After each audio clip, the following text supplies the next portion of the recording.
के मार्क्स 75 से 80% के बीच होंगे तो क्या उन्हें यहाँ पे एडमिशन मिलेगी। A+ ग्रेड दिया गया था, इससे एडमिशन नहीं मिलती है। 2024 में सबसे हाई कट ऑफ गई थी कॉमर्स, तभी इस कॉलेज में अप्लाई करें अगर आप। Hello everyone, welcome back to my video. तो कैसे हैं आप सभी? आई होप सब बढ़िया होंगे और मैं भी ठीक हूँ।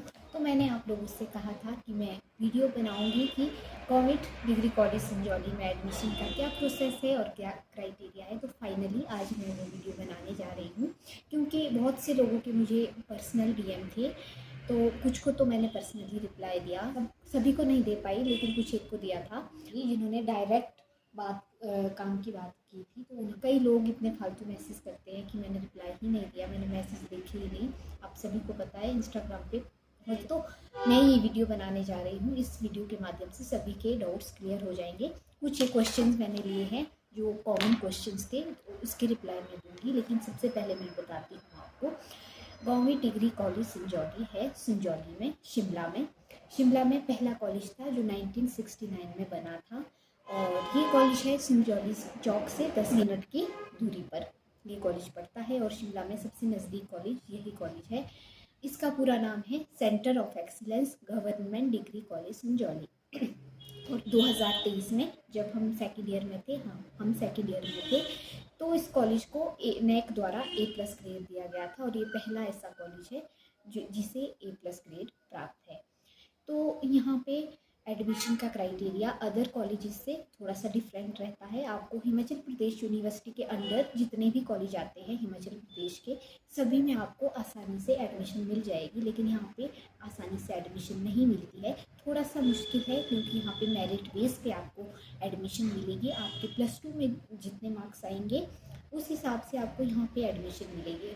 यहाँ पे कोर्स है BA, BSc, BCom, BBA, BCA और BVoc, MA की भी कुछ कोर्सेज है, लेकिन मैं मेन बात करूँगी BA, BCom और BSc की।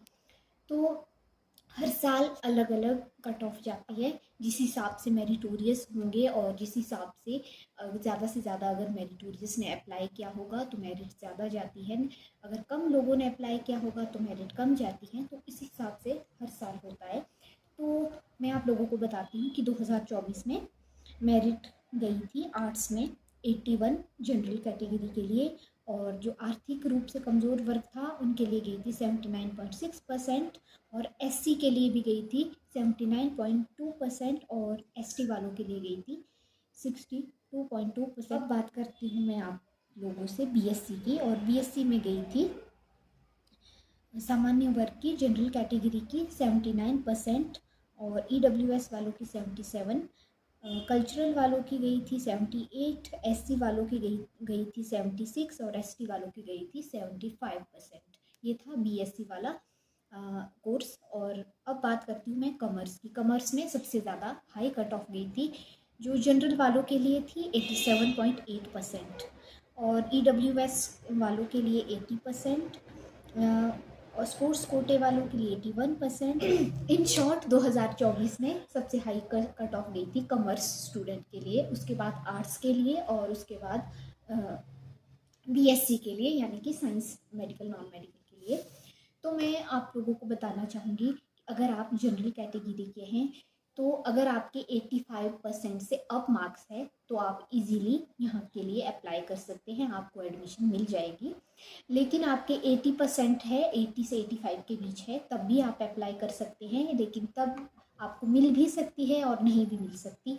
और सेकेंडली मेन बात ये होती है कि अगर आप जिस हिसाब से आप सब्जेक्ट्स चूज़ करोगे, मान लो आर्ट्स में सबसे ज़्यादा हाई कट ऑफ जाती है पॉलिटिकल साइंस और हिस्ट्री सब्जेक्ट, ये इतने प्रेफरेंस में रहते हैं सब्जेक्ट कि इसकी कट ऑफ 91, 92 भी जाती है कई बार। तो अगर आप लोग ऐसे सब्जेक्ट्स चूज़ करते हैं जो ज़्यादा प्रेफरेंस में रहते हैं, तो आपको थोड़ा सा ज़्यादा मार्क्स लाने होंगे यहाँ पे एडमिशन पाने के लिए। अगर आप ऐसे सब्जेक्ट्स चूज़ करते हैं जिसमें कट ऑफ थोड़ी सी कम जा सकती है, यानी कि ज़्यादा प्रेफर लोग नहीं करते हैं, मान लो पब्लिक एडमिनिस्ट्रेशन, तो अगर आपके 80% मार्क्स होंगे तो आपको इजीली एडमिशन मिल जाएगी। इवन अगर आपके 78, 79 भी होंगे और आप जनरल कैटेगरी के हैं तो इस सब्जेक्ट में आपको तब भी एडमिशन मिल जाएगी। कई बार ऐसा होता है कि आपको इस कॉलेज में एडमिशन तो मिल जाती है लेकिन आपको वो सब्जेक्ट अलॉट नहीं होते हैं जो आपने चूज़ किए होते हैं। उसमें से या तो आपको एक सब्जेक्ट मिलता है या कई बार दोनों ही नहीं मिलते हैं। तो इस केस में स्टूडेंट्स क्या करते हैं, किसी और कॉलेज में एडमिशन ले लेते हैं। लेकिन अगर आपके मार्क्स थोड़े अच्छे हैं, थोड़े ठीक है, तो आपके जो सब्जेक्ट्स हैं वो बाद में चेंज हो सकते हैं, क्योंकि कई स्टूडेंट्स एडमिशन नहीं लेते हैं तो सीट्स बच जाती है। तो इस वजह से कई बार आपके जो सब्जेक्ट्स हैं वो चेंज हो सकते हैं बाद में। तो अगर आपके मार्क्स एवरेज है, ठीक है, मतलब आपको लगता है कि आपके जो सब्जेक्ट्स हैं वो चेंज हो सकते हैं, तो प्लीज़ आप ऐसी गलती मत कीजिए कि आप किसी और कॉलेज में एडमिशन ले लें, क्योंकि ऐसा होता है, मैक्सिमम टाइम होता है, हर बार होता है कि सब्जेक्ट्स चेंज हो जाते हैं। मिनिमम एक सब्जेक्ट तो चेंज हो जाता है स्टूडेंट। तो कुछ स्टूडेंट्स के कॉमन क्वेश्चंस थे, तो मैं वो आप लोगों के साथ शेयर करती हूँ कि क्या क्वेश्चंस थे। तो किसी का क्वेश्चन था कि आर्ट्स में 75% में 75 से 80% के बीच अगर मार्क्स आते हैं तो क्या यहाँ पे एडमिशन मिल सकती है। वैसे तो मैंने इसका आंसर दे दिया, लेकिन फिर भी मैं उन्हें ये कहना चाहूँगी कि अगर आपके 75 से 78% के बीच मार्क्स है तो हो सकता है आपको यहाँ पे एडमिशन मिल जाए, अगर कम कट ऑफ जाएगी तो। और सेकेंडली, अगर आपके पास एनसीसी, एनएसएस या स्पोर्ट्स कोटे का कोई भी सर्टिफिकेट है या उसमें आप यहाँ पे एडमिशन लेना चाहोगे, तब भी हो सकता है कि आपको एडमिशन मिल जाए। और अगर आप ऐसे सब्जेक्ट्स चूज़ करोगे जो ज़्यादा प्रेफरेंस में नहीं होते हैं, तब भी आपको यहाँ पे एडमिशन मिल सकती है। दूसरा कॉमन क्वेश्चन ये था जो सबका था कि एडमिशन कब से स्टार्ट हो रही है, कब से स्टार्ट हो रही है। तो फाइनली अब एडमिशन के पोर्टल खुल जाएंगे। 1 जून 2025 से एडमिशन के पोर्टल खुल जाएंगे। 1 जून से आप 13 जून तक कभी भी अप्लाई कर सकते हो एडमिशन के लिए।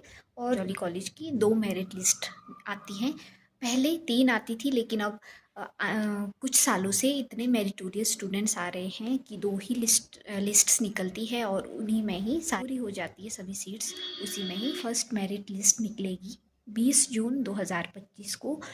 जिनके नाम 20 जून वाली लिस्ट में आएंगे तो उन्हें फ़ी डिपॉज़िट करनी होगी 21 और 23 जून को। और सेकंड लिस्ट निकलेगी 24 जून 2025 को। उसके बाद उन्हें भी फ़ीस डिपॉज़िट करने के लिए 2 से 3 दिन मिलेंगे। और फाइनली जो क्लासेस होगी 1 जुलाई 2025 से इस बार सेशन शुरू हो जाएगा। इस बार पिछली सालों के मुकाबले जल्दी सेशन शुरू होगा, क्योंकि जिस टाइम हम आए थे तो हमारा सेशन हुआ था 22 अगस्त से शुरू, उसके बाद लास्ट ईयर हुआ था 22 या 23 जुलाई से, लेकिन इस साल हो रहा है 1 जुलाई 2025 से। इस साल जल्दी सेशन शुरू हो रहा है।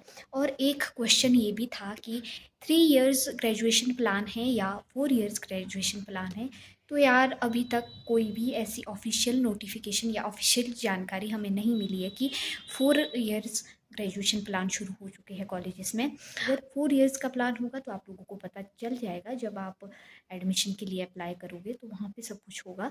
और इसके साथ साथ मैं आप लोगों को बता देती हूँ कि संजौली कॉलेज की ऑफिशियल वेबसाइट है, आप गूगल पे जाइए और सर्च कीजिए centre of excellence government degree college Sanjauli. तो वहाँ पे कॉलेज की एक पूरी वेबसाइट है, कॉलेज के बारे में सब कुछ है, सब्जेक्ट्स के बारे में सब कुछ है, आपको सारी इन्फॉर्मेशन वहाँ से मिल जाएगी। आप वहाँ पे सब कुछ चेक कर सकते हैं, टीचर्स की प्रोफाइल्स वहाँ पे हैं, सब्जेक्ट्स वहाँ पे है, सब कुछ है, स्टाफ के बारे में है, कॉलेज के बारे में है, लाइब्रेरी के बारे में है। इस कॉलेज में लाइब्रेरी काफ़ी अच्छी है, आपको पढ़ाई करनी है तो लाइब्रेरी में काफ़ी अच्छा माहौल आपको मिल जाता है, आप आराम से यहाँ पे पढ़ सकते हैं।